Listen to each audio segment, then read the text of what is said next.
Welcome back. फिकेटेक मी आपका स्वागत. सर्वांचं फिकेटेकमध्ये स्वागत आहे. काहींचं असं म्हणणं होतं की सर मराठीमधूनही तुम्ही काहीतरी इन्फॉर्मेशन द्या, कारण मराठी मीडियमच्या मुलांनाही CSATचा खूप मोठा प्रॉब्लेम येत आहे. त्यामुळे मी अधेमध्ये मराठीमधून सांगण्याचा प्रयत्न करेल. सो गाइज, एक्चुअली होता क्या है कि CSAT में जब भी हम CSAT की पढ़ाई करते हैं तो हमें लगता है कि यार मैथ जो पार्ट है, अगर किसी का मैथ बैकग्राउंड है, इंजीनियर है, सो किसी की BSc मैथमेटिक्स हो गई हो या IIT हो, तो मैंने कल भी आपसे कहा था कि मैथ्स और रीजनिंग पर अगर इन दोनों पर ही आप डिपेंड रहोगे तो शायद CSAT क्वालिफाई होना मुश्किल होगा. एक सबसे महत्वपूर्ण बात मैं आपको ये बताना चाहता हूँ. Just a minute. आपको पता है कि UPSC का जो CSAT है, UPSC का CSAT में हमें 3 पार्ट्स, जो 3 पिलर है, हम उसे 3 पिलर्स कहते हैं. ये 3 पिलर्स पर UPSC का CSAT टिका हुआ है. सो 3 पिलर्स कौन से हैं? फर्स्ट है RC, सेकंड है मैथ्स और थर्ड है रीजनिंग. तो सबसे महत्वपूर्ण बात, सबसे बड़ा रोल CSAT में RC का होता है. और रही बात रीजनिंग और मैथ की, तो मैं आपसे एक बात कहना चाहता हूँ. 2018 से पहले या कुछ साल पहले मैथ इजी था. मैथ इतना इजी था कि कोई भी उसे क्वालिफाई कर सकता था, और रीजनिंग भी इजी था और RC भी इजी था. मतलब CSAT का पेपर इजी था. लेकिन अब हुआ ये कि UPSC अब ये कर रही है कि अगर रीजनिंग को उन्होंने इजी दिया तो मैथ्स को वो टफ करेगी. आई बात समझ में? वो तीनों पार्ट्स को इजी नाही बनाना चाहते. सांगण्याचं तात्पर्य असा की जर रिझनिंग जर तुम्हाला अवघड दिलं तर तुम्हाला ते मॅथ्स इझी देणार आणि RC पण इझी देणार. तुम्हाला या तिन्हीपैकी कोणता तरी पार्ट तुम्हाला तो डिफिकल्ट देणार. जर RC जर डिफिकल्ट दिला तुम्हाला तर मॅथ्स सोपं देतील आणि RC सोपं देतील. तर सांगण्याचा महत्त्वाचा मुद्दा म्हणजे ह्या जे 3 पार्ट्स आहेत, या 3 पार्ट्सवरती तुमचा फोकस असला पाहिजे. आणि जास्त फोकस तर RC वर द्यायला हवा. कारण दरवर्षी जर आपण काही मागील क्वेश्चन पेपर पाहिले तर 27 to 30 क्वेश्चन्स हे RC के होते. राईट. 27 ते 30 प्रश्न हे RCचे असतात. रीडिंग कॉम्प्रेशनला घाबरण्यासारखं काहीच कारण नाही मुळात. रीडिंग कॉम्प्रेशन काय आहे? थोडक्यात एक तुम्ही असं ॲझ्युम करा की तुम्ही एक अधिकारी आहात आणि तुम्हाला काहीतरी एक रिपोर्ट आलेला आहे. एक काहीतरी तुम्हाला रिपोर्ट सबमिट करायचा आहे आणि महत्त्वाची गोष्ट, खूप महत्त्वपूर्ण रिपोर्ट आहे. मग तुमची ती रीडिंग स्पीड असली पाहिजे, तुमची ती आकलन क्षमता असली पाहिजे. ते समजण्यासाठी तुमच्याकडे ते नॉलेज जे आपण म्हणतो ते असायला हवं. कहने का मतलब ये है कि आपकी जो रीडिंग स्पीड है, उसके बाद आपकी जो बौद्धिक क्षमता है, हम जिसे इंटेलिजेंस कहते हैं, वो आपका कैसा है ये इसमें देखा जाता है. CSAT की हम बात करें तो CSAT is a most easy part. सब कहते हैं कि सर ये तो डिफ़िकल्ट है, आप इसे इजी क्यों बता रहे हैं, अब तो CSAT निकलना ही बहुत मुश्किल होगा. लेकिन मैं एक बात बताऊँ आपको, CSAT ऐसा पार्ट है जिसने इसे समझ लिया, जिसने इसे अच्छे से देख लिया, वही इसे क्वालिफाई कर सकता है. देखने का मतलब ये है कि क्वेश्चन देख के डरना नहीं है. हम क्या करते हैं, हम क्वेश्चन पेपर एग्ज़ाम हॉल में जब बैठते हैं तो हम क्वेश्चन पेपर देखते हैं तो हमें मैथ्स का इजी लगा, हम सॉल्व करते हैं. रीजनिंग सॉल्व करते हैं. हम मैथ्स का फिर फिर रीजनिंग, फिर हम आरसी पर आते हैं। ऐसा होता क्या है, हमारे क्वेश्चंस कम अटेम्प्ट होते हैं और क्वेश्चंस कम अटेम्प्ट होने के कारण हमारा स्कोर नहीं आता, और जैसा जैसा टाइम बीतता जाता है वैसे वैसे हमारे क्वेश्चंस गलत होते हैं। सो अब एग्ज़ाम में क्वेश्चन कैसे हैंडल करें, कैसे सॉल्व करें, उसके बारे में मैं एक स्पेशल वीडियो आपको बनाऊंगा। सबसे पहले आज का कल जो हमने इन्फ्लुएंस स्टार्ट किया था पैसेज को स्टार्ट करने के लिए, हमने कल इन्फ्लुएंस देखा है। आज हम एजम्पशंस देखेंगे।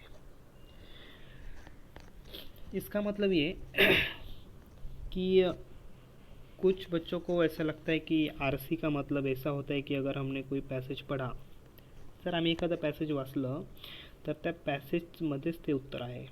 4 ऑप्शन दिलेत, या 4 पैकी याच्यात कुठंतरी आहे हे पाहणं आणि इकडं सोडवणं।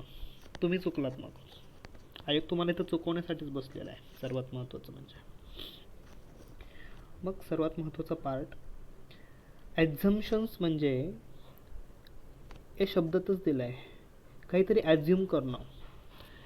एखादी काहीतरी गोष्ट तुमच्यासोबत घडती आहे, एखादी घटना तुमच्यासोबत घडली आहे, तर त्या गोष्टीला तुम्ही ॲझ्युम करा।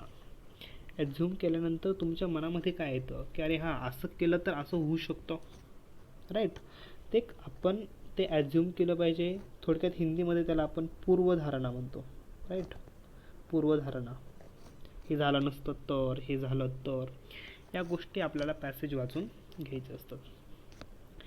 आता सर्वात महत्त्वाचा मुद्दा म्हणजे हे जे पॅसेज असतात, हे पॅसेज काय UPSC डायरेक्ट बनवत नाही। हे एखादे रिपोर्ट्स असतात किंवा काही न्यूजपेपरमध्ये आलेले आर्टिकल्स असतात। आयोग फक्त प्रश्न बनवतो, ही गोष्ट लक्षात घ्या। प्रश्न आयोगाचे असतात, पॅसेज हा कोणाचा तरी असतो। मग ज्यावेळेस आपण पॅसेज सोडवतो तेव्हा सर्वात महत्त्वाची गोष्ट लक्षात घेण्यासारखी की जेव्हा तुम्ही पॅसेज रीड करता तेव्हा स्वतःला तुम्ही ॲझ्युम असं करा की मीच हा पॅसेज लिहिला आहे, मीच या पॅसेजचा लेखक आहे, रायटर आहे, राइट। अगर आपने ऐसा किया कि हाँ, ये पैसेज मैंने ही लिखा है और मैं ही इसे पढ़ रहा हूँ और इसका एजम्पशन निकलेगा, ये मुझे ही पता है। आता आपण जे म्हणतो ना की ऑप्शन ए असेल, बी असेल, सी असेल आणि डी असेल, तुम्हाला माहिती आहे ऑप्शन ए पण बरोबर असतं, ऑप्शन बी पण बरोबर असतं, ऑप्शन सी पण बरोबर असतं आणि ऑप्शन डी पण बरोबर असतं। पण या 3 मध्ये एक अजम्पशन असतो, ते आपल्याला शोधायचं आहे। तुम्हाला ए पण बरोबर वाटेल, बी पण बरोबर वाटेल, सी बरोबर वाटेल, डी बरोबर वाटेल। तुम्ही ए केलं बट ए उत्तर बरोबर आहे, बट ए हे तुमचं ॲझम्पशन नाही म्हणून ते तुमचं चुकणार आहे। म्हणून तुम्ही जे वाचलं आहे ते वाचल्यानंतर ॲक्च्युलीमध्ये त्याचं ॲझम्पशन्स कोणत्या आन्सरमध्ये आहे ते आपण शोधलं पाहिजे। तर तेच आपण आज पाहणार आहोत, ॲझम्पशन्स म्हणजे ॲझम्पशनचा पॅसेज कसा सोडवायचा। So let's be start guys. I hope की तुम्हाला हा पॅसेज सगळ्यांना दिसत असेल। मी तुम्हाला कालच सांगितलं की मी पॅसेज हिंदीमधून पाहणार आहे। ज्याला हिंदीमधून प्रॉब्लेम आहे त्यांनी पाहू शकता, हा इथे इंग्लिशमध्ये पण पॅसेज मी दिलेला आहे, राईट। इंग्लिशमध्ये हा पॅसेज आहे, तुम्ही हा इंग्लिशमध्ये पॅसेज रीड करू शकता।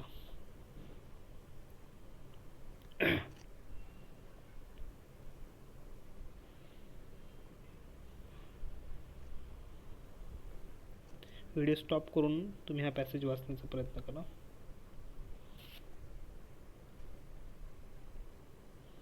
त्यानंतर क्वेश्चंस भी देख ले। क्वेश्चंस पूछा क्या है यहाँ पर, सबसे इम्पोर्टेंट बात हमें एजम्पशंस पूछा है। क्या पूछा है? एजम्पशंस। ओके, सो अब हम पैसेज की तरफ चलते हैं। जो कीवर्ड्स है, कीवर्ड्स को हमें अंडरलाइन करनी है। ओके, आपके पास आपके सामने क्वेश्चन पेपर है, क्वेश्चन पेपर को सामने रखिए और आप भी इसे सॉल्व करने का प्रयास कीजिए। सभी पुष्पधारी पौधे की जातियों में से लगभग 80% में से परागकण प्राणियों द्वारा होता है। जिसमें पक्षी और स्तनधारी प्राणी शामिल हैं। किंतु किंतु कीट मुख्य परागकणकारी है। अब यहाँ पर जो कीटक है, इन कीटक को मेन इम्पॉर्टन्स दिया गया है। जे कीटक आहेत त्या कीटकांना इथं महत्त्वाची भूमिका दिलेली आहे. कशापेक्षा? पक्षी आणि प्राण्यांपेक्षा. परागकण में पौधों से उत्पन्न कई औषधियों के साथ साथ विविध प्रकार के खाद्य उपलब्ध कराने के लिए उत्तरदायी है. विश्व की कम से कम 1/3 कृषि फसलें परागकण पर निर्भर है. अब यहाँ पर जो परागकण है आपको अगर यहाँ नहीं समझ तो आप यहाँ पर देख सकते हैं.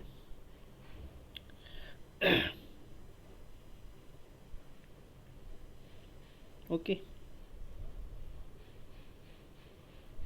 पॉलिनेटर्स की हम जो बात कर रहे हैं उस पर एक पैसेज है. हमने अभी देखा कि परागकण पर पैसेज है, पक्षी है, प्राणी भी है और सबसे महत्वपूर्ण कीटक भी है. अब यहाँ पर उन्होंने कहा है कि विश्व की कम से कम 1/3 1/3 कृषि परागकण पर निर्भर है. अब यहाँ पर परागकण को भी इम्पोर्टेंस दिया गया है. परागकण के लिए मक्षिका यानी, अब आपको यहाँ पर नहीं समझ में आया तो मक्षिका क्या है हम यहाँ पर देख लेंगे इंग्लिश में से. मक्षिका यानी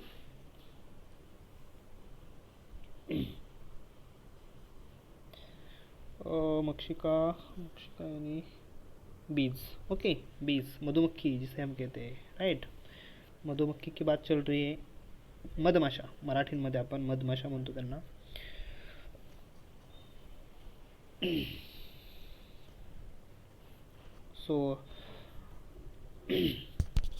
परागकण के लिए मक्षिका सर्वाधिक प्रभावी वर्ग है. अब यहाँ पर मक्षिका को भी इम्पोर्टेंस दिया गया है. यहाँ पर परागकण को इम्पोर्टेंस दिया गया है. खेती को बताया गया है. उसके बाद पौधों की बात की गई है. यहाँ पर मेन इम्पोर्टेंस कीटक को भी दिया गया है. और ये 400 से भी अधिक फसलों के लिए अत्यंत महत्त्वपूर्ण है. आता हे आकडे वगैरे लक्षात ठेवण्याची गरज नाही आहे, वेस्ट काम आहे. परागकण एक ऐसी अनिवार्य व्यवस्था है जो पौधों और प्राणियों के बीच जटिल संबंधों का परिणाम है और इनमें से किसी की भी कमी या ह्रास होने से दोनों का अस्तित्व प्रभावित होता है.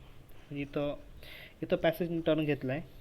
आपण पाहू शकतो इथं की इथं त्यांनी काय सांगितलं आहे. परागकण जे आहे, सॉरी,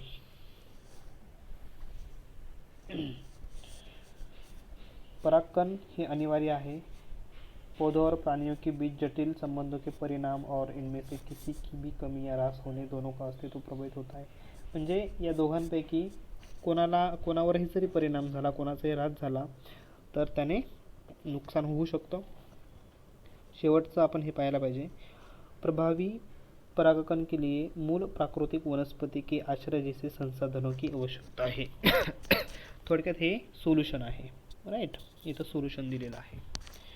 तर आपण आता क्वेश्चन्स पाहूयात.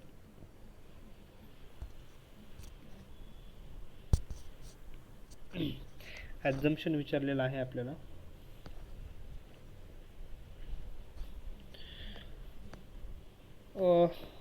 ॲझम्पशन्समध्ये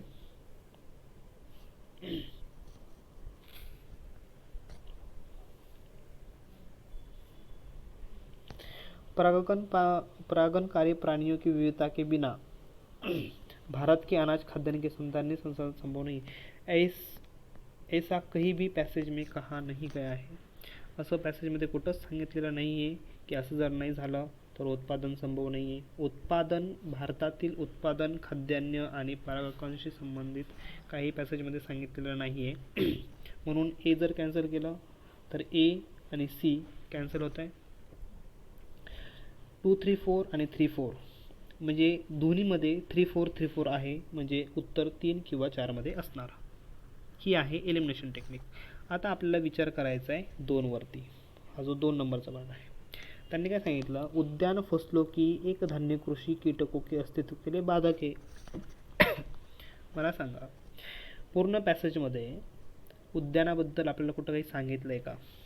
राईट. तुम्ही इंग्लिशमध्ये पॅसेज पाहू शकता, आन्सर क्वेश्चन्स पाहू शकता. ओके.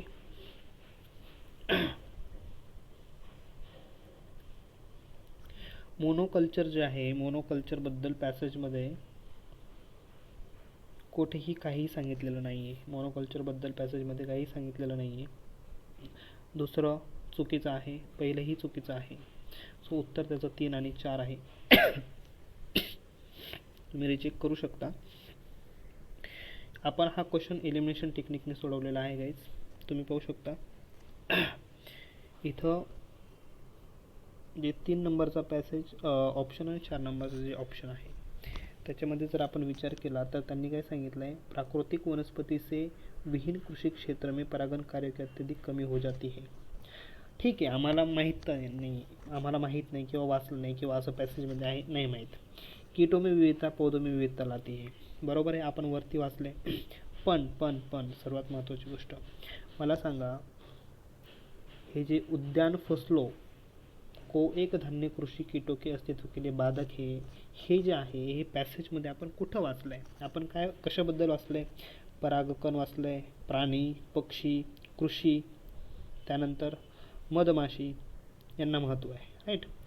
समजा आपण 2 जर इलिमिनेट केलं, 2 आणि 2 जर इलिमिनेट केलं तर 1, 3 आणि 4 राहतं आहे.